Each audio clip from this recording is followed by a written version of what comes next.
కదా రేపే జీవో విడుదల స్థానిక ఎన్నికల్లో బీసీలకు 42% రిజర్వేషన్లు కల్పించేందుకు ప్రత్యేక జీవో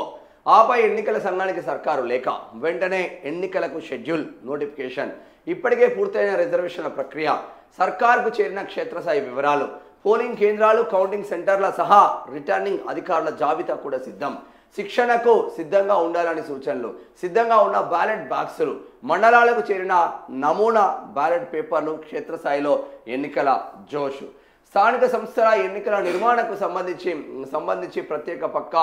వ్యూహంతో ముందుకెళ్తుంది ఓవైపు బీసీలకు 42% రిజర్వేషన్లు కల్పించేందుకు ప్రత్యేక జీవో జారీ చేసేందుకు కసరత్తు కొనసాగిస్తూనే మరోవైపు ఎన్నికల నిర్వహణకు అవసరమైన వివరాల సేకరణ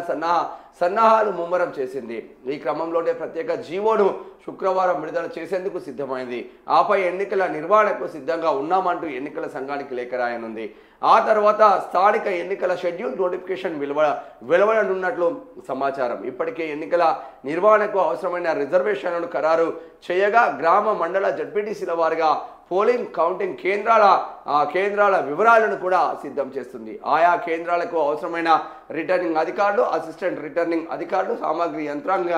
యంత్రాంగానికి సంబంధించిన వివరాల సేకరణ కూడా ఇప్పటికే పూర్తయింది ఈ మేరకు క్షేత్రస్థాయి నుంచి జిల్లాల కలెక్టర్లు ఈ వివరాలను ప్రభుత్వానికి అందజేశారు మరోవైపు వార్డు సభ్యుల నుంచి జడ్పీ చైర్పర్సన్ వరకు ఎస్సీ ఎస్టీ బీసీల కేటాయించే స్థానాలను ఆయా సామాజిక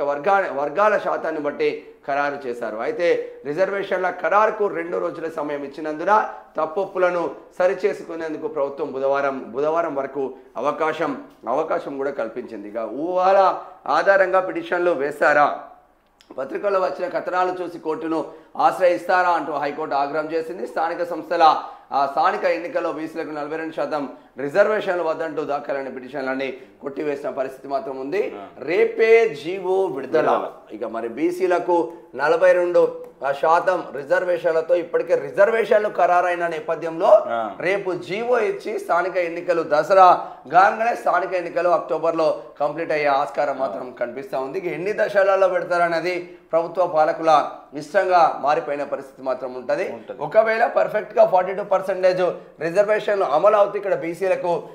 ప్లస్ అయ్యే అవకాశం మాత్రం కనిపిస్తూ ఉంటుంది కాకపోతే రాజ్యాంగబద్ధంగా ఒకవేళ బీసీలకు రిజర్వేషన్లు కావాలి అంటే రాజ్యాంగంలో ఉన్న 9వ షెడ్యూల్లో మాత్రం పెడితేనే ఇక్కడ కంప్లీట్ గా చట్టబద్ధత ఉండే అవకాశం ఉంటుంది పక్కన ఉన్న తమిళనాడు రాష్ట్రంలో అదే చేసింది జయలలిత బ్రాహ్మణ బిడ్డ బీసీలకు అనేక రకాలుగా లబ్ధి చేసింది అక్కడ 69% రిజర్వేషన్లు అమల్లోకి వస్తా ఉన్నది ఇక్కడ 50% రిజర్వేషన్లు స్లాబ్ పైకి ఎత్తకూడదు అన్న నిబంధన పెట్టిలో ఆ నిబంధన కూడా తీసేయాలని గవర్నర్ కూడా పంపించిన ఫైల్ కూడా గవర్నర్ దగ్గరనే ఉంది ఆర్డినెన్స్ ఆ ఫైల్ గవర్నర్ దగ్గరికి పంపిస్తే గవర్నర్ మళ్ళీ రాష్ట్రపతికి పంపించిండ్రు ఇక్కడ అసెంబ్లీలో శాసన మండలిలో తీర్మానాలు చేసి కాంగ్రెస్ ప్రభుత్వం ఆధ్వర్యంలో రేవంత్ రెడ్డి ఆధ్వర్యంలో తీర్మానాలు చేసి ఏకంగా మళ్ళా రాష్ట్రపతికి పంపిస్తే అక్కడ కూడా ఫైల్ అక్కడే ఉన్న పరిస్థితి మాత్రం ఉంది మరి ప్రత్యేక జీవో తప్ప వేరే ఆప్షన్ లేదు ఇప్పుడు రేవంత్ రెడ్డి ముందు ఎట్టి పరిస్థితుల్లో రేవంత్ రెడ్డి మాత్రం 42% ఇవ్వాల్సిందే జీవో తీసుకురావాల్సిందే అన్న ఒక దృఢ సంకల్పంతో ఉన్నట్టు తెలుస్తూ ఉంది అది ఎంతవరకు నిలబడుతుంది కోర్టులో కేసులు వేసిన కోర్టులో నుంచి ఆంక్షలు కొట్టేస్తున్న పరిస్థితి మాత్రం ఉంది ఇప్పటికీ తాత్కాలికంగా మాత్రం జీవో తీసుకొస్తే 42% అమలయ్యే అవకాశాలు మాత్రం ఎక్కువగా ఉన్నట్టు ఆ చర్చ మాత్రం జరుగుతూ ఉంది ఇది కంప్లీట్గా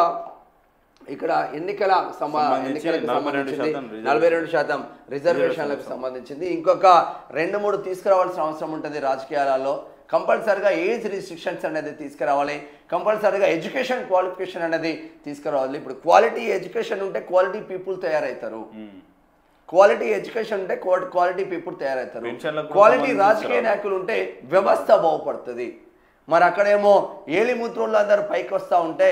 చదవచ్చిన వాళ్ళు పీజీ పిహెచ్డీలు చేసిన వాళ్ళు చిన్న జాబులు చేసుకుంటూ ఉంటే అదే ఎడ్యుకేషన్ క్వాలిఫికేషన్ ఉంటే వీళ్ళ మైండ్ సెట్ కూడా మారే అవకాశం ఉంటుంది యువకులలో